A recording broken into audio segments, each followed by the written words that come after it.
If you want Alabama to beat Georgia in the SEC championship game, then like today's video. We're about to preview it, plus some big injury news on both sides.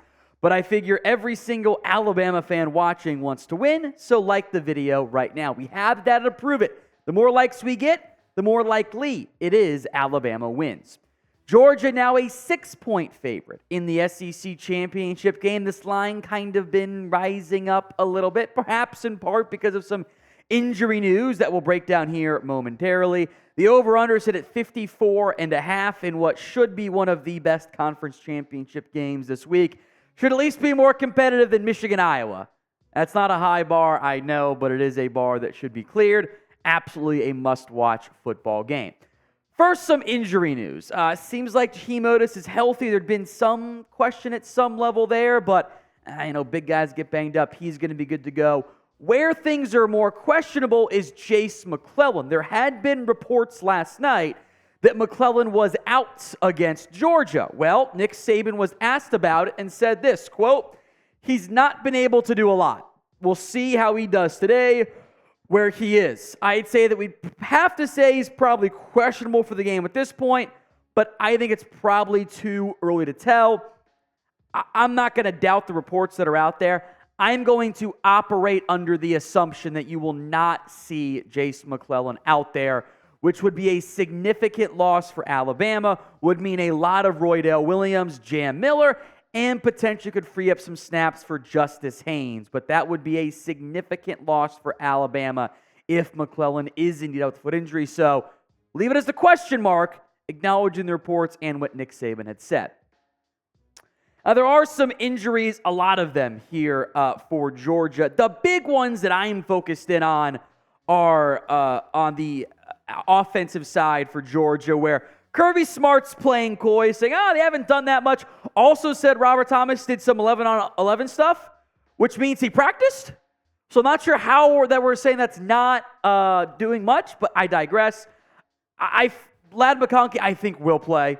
I would be shocked if he didn't give it a go. Brock Bowers has already come back from so much this year. Feel like he's going to go. Probably assume the same for Tate Ratledge as well. Defensively, we'll see what Humphrey and Dumas Johnson can do. Darius Smith's already transferred. That's not a huge deal. Wasn't playing. Branson Robinson hasn't played at all this year. So I am going to go with it's the SEC championship game. You're trying to lock in a college football playoff berth. Your best players are going to gut through the pain and play through it. Alabama on a 5-game winning streak. The win over Tennessee. The comeback win, the thriller. Blew out LSU. Blew out Kentucky. Blew out Chattanooga. Stole a game they shouldn't have won against Auburn. They shouldn't have won that, but they got the win anyway. Georgia, meanwhile, blew out Florida. Held on against Missouri. Blew out Ole Miss. That was the game that was hyped as like, they're going to compete. And then it was even less of a competition than anyone thought. Blew out Tennessee, held on. It was a rivalry game. But I tell you guys, rivalry games are always close against Georgia Tech. So give me your score predictions to Alabama against Georgia. It's the pinned comment on today's video. Remember to specify who you have winning. The ad comes here on YouTube. Take advantage of it. Think about the score a little bit and go vote at the pinned comment. The number one key to victory, and boy, this is maybe a little bit more concerning now than it was a few weeks ago. Let's make sure you stop the run. Bama did a good enough job against Tennessee. Some of the speed option plays from Milton got him in trouble. LSU ran over them. It was Jaden Daniels. It's fine. They then shut down Kentucky. And that was very impressive, that they did such a good job about limiting Ray Davis. They had one big run. Chattanooga ran it on him a little bit, whatever, Chattanooga. And then Auburn kind of ran it down their throats. 42 carries for 244 yards, which isn't exactly a good thing. All right, Dejon Edwards is next up here. 140, the Georgia running back, I should say. I also make note, he's averaging 5.3 yards per carry. He has been very effective this year. So too is Kendall Milton. You're going, wait, Kendall Milton. Yeah, he's done a couple different roles for Georgia over the years. Both of these running backs have had great success this year. Talking about 5.3 yards per carry and 6.5 yards because they've even gotten Dylan Bell involved on some receiver stuff. Cash Jones, elite name, is the number 3 back. He's only got 17 carries, but that's kind of more of a name to stash for the future. invest in the future, maybe, if you don't mind my lame puns there. But you got to stop the run. Didn't do a good job against Auburn. Do it against Georgia. Guess what, folks? They're a better team. You're not even going to have the chance to pull off a 4th and 31 ridiculousness again. So what is your confidence level in Alabama's run defense? Scale it for me from 1 to 10. 1 on the low end, 10 on the high end. Key to victory number 2, let's get after Carson Beck, the young but talented quarterback who kind of under the radar a little bit this year because there's some Georgia fatigue. 72.4 completion percentage, almost at 3,500 yards this year, 22 touchdowns and 6 interceptions. He has been awesome this season, and there's a lot of talent that he's only just begun to tap into this year. When he's not been pressured, which is where most quarterbacks are going to cook you, 75%, 3,189 yards, 17 scores. When he has been pressured, no surprise, those numbers come back down. 51.2%, 314 yards, 5 touchdowns as well. He has not faced that much pressure this year. Georgia's offensive line, it's great again. Amarius Mims, a potential first-round pick. They got other great players. Cedric Van Pran's a future NFL guy at center. You have to get after the pass rush, or the pass rush has to get after the quarterback. So Dallas Turner, Chris Braswell, this is your time to shine. This is the type of game that gets you hype, whether it's, overdone or underdone hype in terms of relative to where you actually are for the NFL draft, because everyone's watching you. So this is basically a national football game. It's the SEC championship game. This is what people are going to be tuned into. This is the game that's going to have eyeballs on it. So Dallas Turner, Chris Braswell, you want to make a splash? Go make it happen. The other games on at this time, it's Boise State, UNLV, SMU, Tulane, App State, Troy. That game's not what the casual fan's going to be locked into CBS. Make your biggest plays in your biggest game. Georgia this year, the opponent scoring defensive ranks, 66th, 36th for Auburn, 35th for Ole Miss, 30th for Tennessee. This is the best defense that Georgia's faced all season long.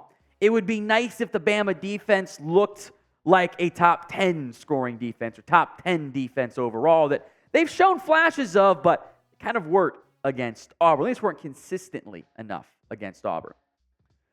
Christmas is just around the corner. If you are like me, you don't know what to ask for because you're an adult and you buy things as you see them that you want. And then the holidays come and you go, I don't know what I want. The safe holiday gift is always gear for that person's favorite football team. So Alabama hoodies currently on sale, up to 30% off. You might be able to find one a little bit higher, by the way, because there is a flash sale going on right now for a limited time on Fanatics.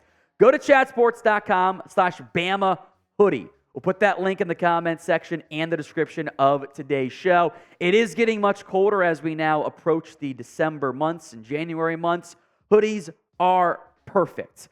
If you're not a hoodie guy, there's polos, other stuff you can also find on the site.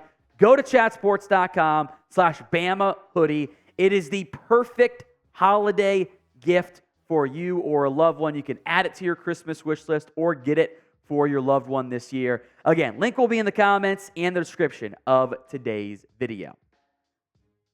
Key to victory number 3, Jalen Milroe, got to be decisive in this one. There were times against Auburn, maybe he wasn't decisive enough. He was hesitant and tried to do a little bit too much, maybe. 2 illegal forward passes, one of which was, it wasn't even close. He was the one they're going from left to right. It was 5 yards past the line of scrimmage. I think it was to Nyblack is what I'm thinking of there. He wasn't even close. And then I was like, oh, maybe he got a part. I'm like, no, he didn't. Like watching live, I'm like, he's 5 yards past the line of scrimmage. It's like one of those Gary, what are you watching, my guy? It wasn't even close there. Now, he still had 107 yards on the ground. The plays themselves weren't going to work if he didn't go past it, so it is what it is. But, be that third down machine. Don't rely on a 4th and 31 to bail you out there. I thought Kirby Smart, by the way, of course, the Georgia head coach, had some great praise for Milroe this week, saying, quote, "It's like when I used to ask my sons on Madden, they wanted to play with the Ravens, and I asked, why are you playing with the Ravens? They'd say, I've got Lamar Jackson. No one can tackle him. This guy is a bigger, more physical version of that. He's playing in a different speed than anybody else when you watch him. Milroe has been lights out the back half of this college football season. He has been among the best quarterbacks in the game. 66.4 completion percentage, 2,500 plus yards, 33 scores, 6 total turnovers. I saw some Georgia fans like trying to do the old side-by-side of Carson, Beck, Jalen Milroe stats because the numbers look pretty similar. But if you're leaving out the rushing yards and the rushing touchdowns, that's not how this works, guys. Like, you have to at least include them. And it's not like they're all tush-push plays. Like, these are actual scrambler rushing yards. Anyway, I digress. How many rushing yards do you think Jalen Milroe goes for in this one? Sound off for me in the comments section. Key to victory number 4, a third wide receiver ends up stepping up. And I don't know who that ends up being, frankly. I do know that Bond and Burton, part of the Killer Bees for Bama, have been awesome this season. But I think you need somebody else to up their level of play among the pass catchers, especially if you are down Jase McClellan in this game. You might have been a little bit heavier on the passing game than you would have otherwise thought. Now, the 3 players to stand out. We will include tight end Amari Nyblack here in this conversation. What was your over-under 6 touchdowns? I don't think it's going to happen. I don't think he's going to get 3 this week, Chris. He's got 18 for 304 and 4 scores. He's been great. Kobe Prentice, Malik Benson have flashed. Hale has flashed at various points.